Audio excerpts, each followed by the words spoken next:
What's up? What's good? What's popping? What's cracking? What's percolating? What is really good in the hood? It is your man Theo Butler coming to you live with WGTB Boot City Radio's Week 5 post game show. That's a Week 5 post game show? You know what I'm wrong. It's the Week 6 post game show. That's right. Week 6. My bad. What am I thinking? It's Friday. Friday. Shout out to all the people out there, students, alumni that are celebrating FAMU's homecoming weekend. It's about to go down in Bragg Stadium. Y'all know how it is. Go out there and get plenty of food. And if you can, if you're thinking about your boy, bring me a plate. No oxtails, no hog maws, no chitlins and anything like that. But everything else is fair game. If you're thinking about your boy, bring me a plate. I could use that. I could use that. I could use that. Y'all know how we get this show started, right? First and foremost, we want to send a special shout out to all the fans, family members, friends, and loved ones and co-workers that came out to support us last night. Last night was crazy. I saw a lot of y'all out there and everything. And we still repping that pink.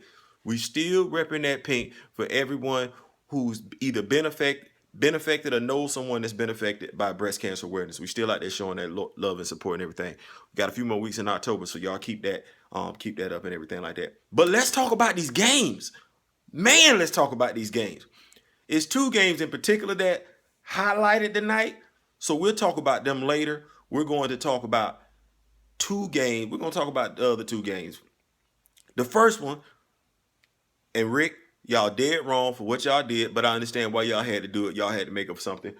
Ameriprise, ranked number 4 in the city, defeated Borders and the Fellas, ranked number 8 in the city, League One.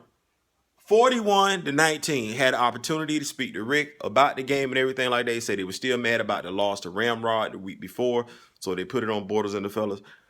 I saw Borders and Fellas taking a step up the week before when they narrowly lost to the Wolfpack. But hey, maybe the Wolfpack were looking ahead. Who knows? But anyway, Rick showed out. His brother Mike showed out. Kenny did his thing. Kenny, stop throwing interceptions.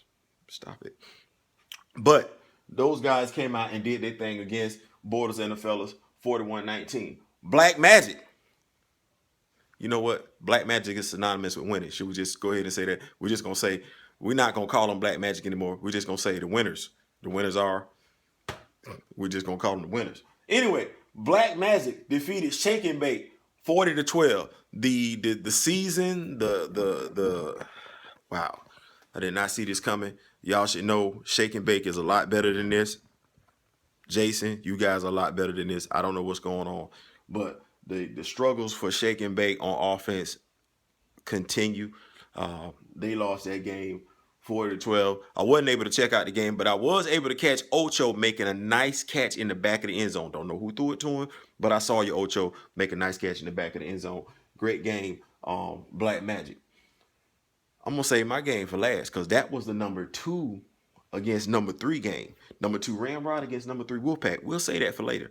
But let's take a look at the game that had a lot of personal emotions tied up to it.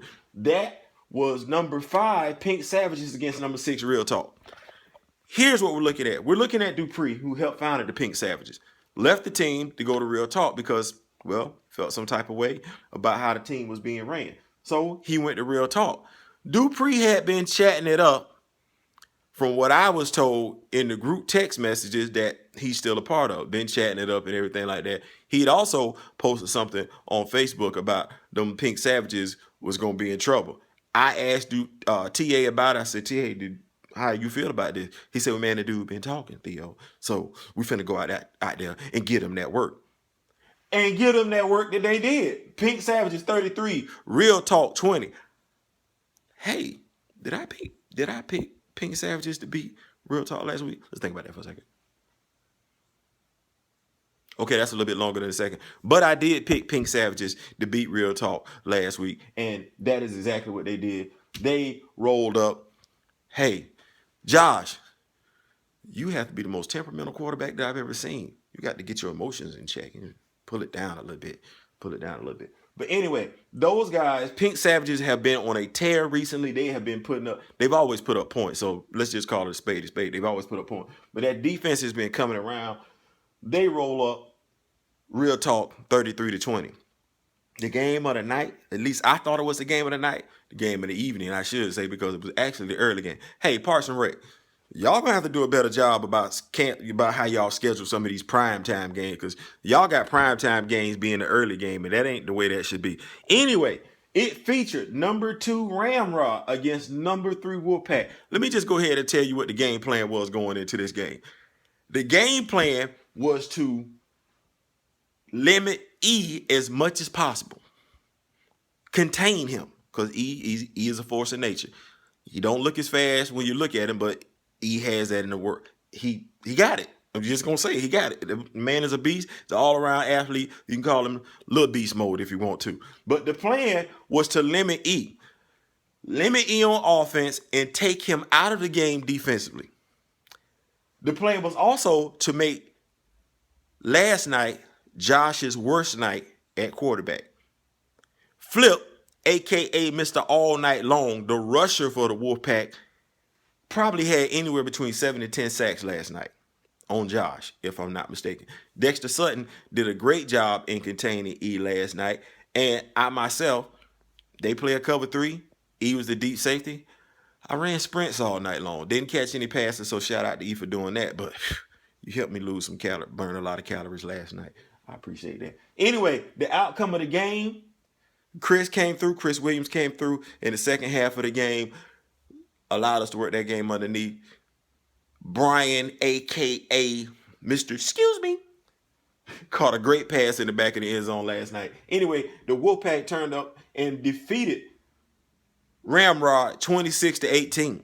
Yes, even though I picked against my own team, I was told last night by someone who shall remain nameless, who is struggling right now, that if I pick against my team again, I can't play. Hey, reverse psychology. It works every time. As long as I'm there to game plan in situations like that. That's all that matters. Anyway, let's recap these scores. Ameriprise defeats Bortles and the fellas 41-19. Not really a surprise there. Black Magic defeats Shake and Bake 40-12. The only surprise is the score differential. Pink Savages defeated Real Talk 33-20. I picked Pink Savages, but I thought the score would have been closer than that. And the Wolfpack defeated Ramrod 26-18. I didn't pick it like that, but you gotta know I'm happy about that, right? Right, of course. So let's look at this the way it is. There's only going to be 2 things that change. This board, wow. See, I told you this board would change every week. It's going to get a little metamorphosis and everything like that. There's only 2 things that's going to change this week. We're going to take Ramrod, move them down to number 3.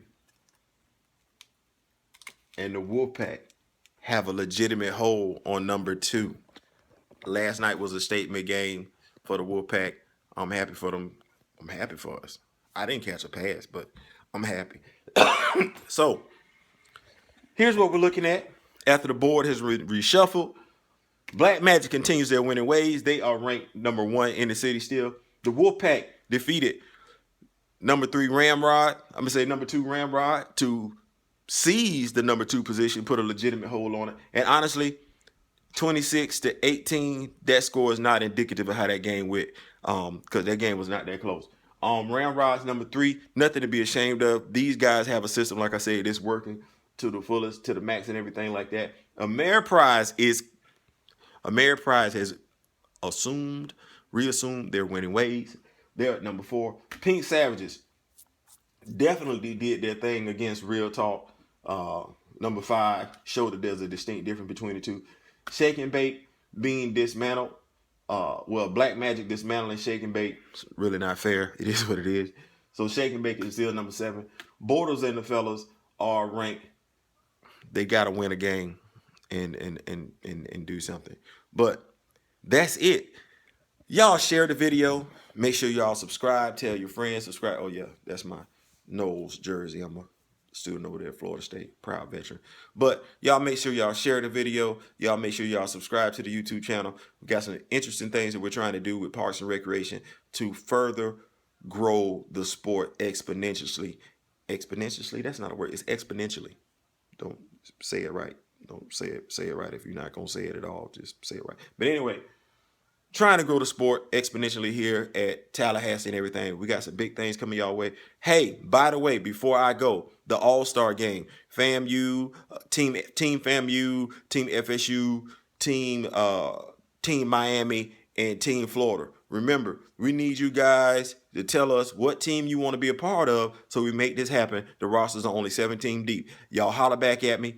My email address is oeth04. That's oeth04 at yahoo.com. Tell me what you want, which team you want to be a part of. 17-man roster. Let me know so that we can go ahead and get this thing turned into Parks and Rec, or I can go to FSU to see what I can do to make this a reality.